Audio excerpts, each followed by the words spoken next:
Hi everyone, hope you're doing well from wherever you're watching this channel, depending on your time zone. Now, the other time, we know very well on what happened at JKIA terminals. There was leaking roofs and the people were checking in.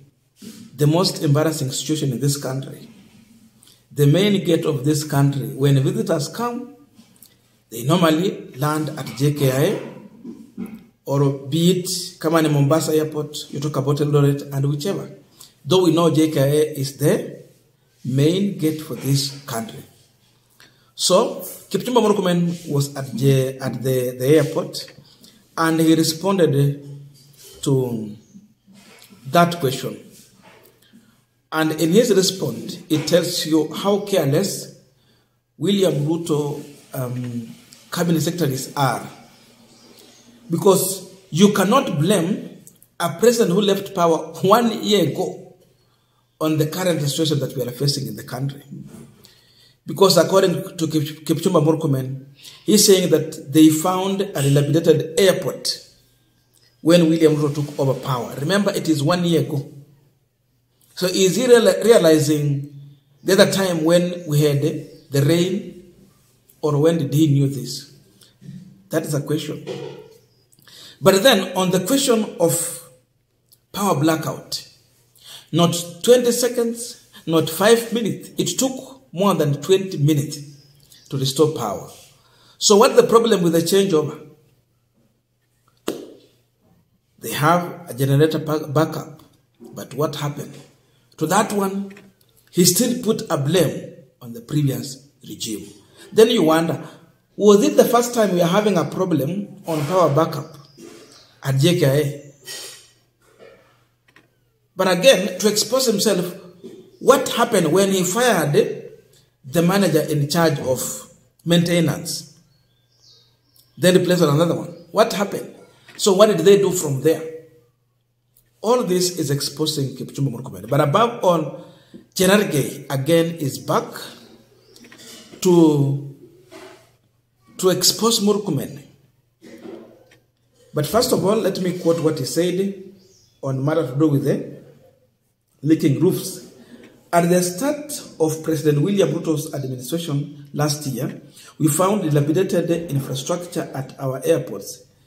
And even though we have done our best to address the problem, some issues remain because of previous long-term negligence. Kwa nini hatukuwahi ona matukio kama haya wakati wa awamu ya Mheshimiwa Uhuru Kenyatta? Kwani ilingojea tu Ruto akuje kwa power, then mambo kama haya yatokezee? Hilo ndo swali. So Murkomen is now recommending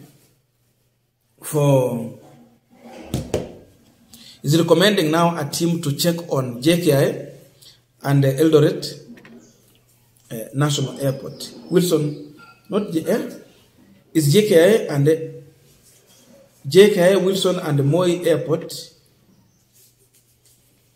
Those are the airports they need now to go and check on as far as the repair or the state of those airport is concerned.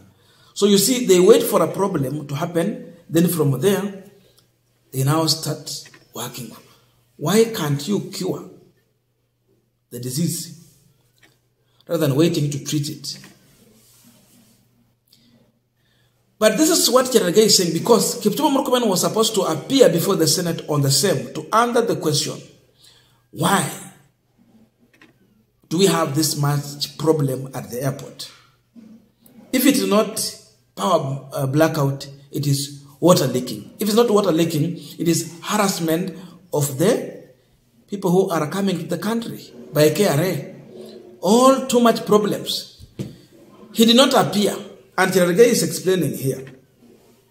CS Murkomen was scheduled to appear before the Senate today in the morning to answer our question, including leaking roofs in JKIA terminals, but he declined, chickened out after he realized he did not have any substantive answers about his ministry to Kenyans. or maybe he was busy developing other insult. You know, Kipchumba and Cherargei, they are differing in so many ways. And he shared a list there. This is a disrespect to the Senate and the great people of Kenya in violation of the Article 153(3) of the Constitution 2010 and the Senate Standing Orders number 51A, B, C, and D. He shared a list of discussion there, and you can see. Now, going by what Cherargei is sharing here, I just ask one question.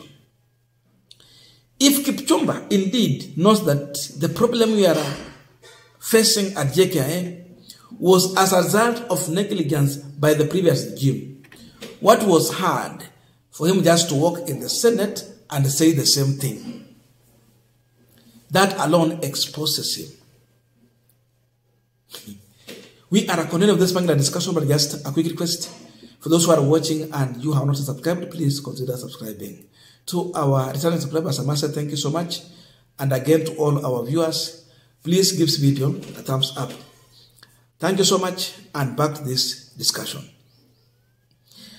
Now, the reality is here. And it is a clear indication that these people are much focused on shifting a blame, even where they are involved. They don't want to take responsibility. And if you have a leader who is always shifting a blame, he never owns responsibility. It tells you that then you have a wrong person who is going to focus on more of shifting blame rather than working for the people. If this is the way they are going to act, it means they are focusing on responding to questions but not taking an action. A person who takes responsibility is a person who is determined to work on the situation. But as long as you are shifting a blame, there is no way you are going to solve the problem. So it tells you that these people, even the money that they need to put aside or that has been set aside for such emergency is like it has gone to their pocket. It has been diverted to other things. And that's why they have to look for where to place a blame. And because it was easy to say that the other regime messed up, that is what they have run for. But he knows when he got to the Senate, he will be put to a task to substantiate what he will be talking about, even if you want to put a blame on Uhuru Kenyatta. Can he give evidence on that? The only place to do that is only in the Senate, National Assembly, or in the court. Hiyo tu nyumba tatu. Kama si koti ni kwa Senate ama kwa National Assembly. Huku kwengine anaweza tupiga uongo ile yote. Lakini kule atauliza maswali magumu sana yenye itabidi atoe majibu. So this confirms that Kipchumba Murkomen just came and lied to you live on camera. So Cherargei is telling us that whatever kind of blame Kipchumba is putting on Uhuru is wrong. He should carry responsibility, and it's like he's not aware of what is happening in his ministry. And by the way, if Kipchumba fired someone because of a blackout, electricity blackout, what was wrong from him to resign and take responsibility rather than putting a blame on Uhuru Kenyatta? So instead of resigning, he knows it is his mistake. Now he's putting a blame on who? Uhuru. Kwa nini hakuchukua hayo makosa ayekelee watu wa maintenance kama ile siku nyingine na wafute kazi? If indeed, then that's the way to go. So the reality here is that we have a cabinet that will never work for the people. They have money, they are collecting, but this money is being diverted into other things. So No matter how many team is going to form, how many task force is going to form, they will never work on the problem, because even if that task force will bring a report, they will never work on the report. Instead, they will work on how to come and lie to you again. As simple as that. I don't know your views, but let us know in the comment section to continue this discussion. Thank you, and see you in our next video.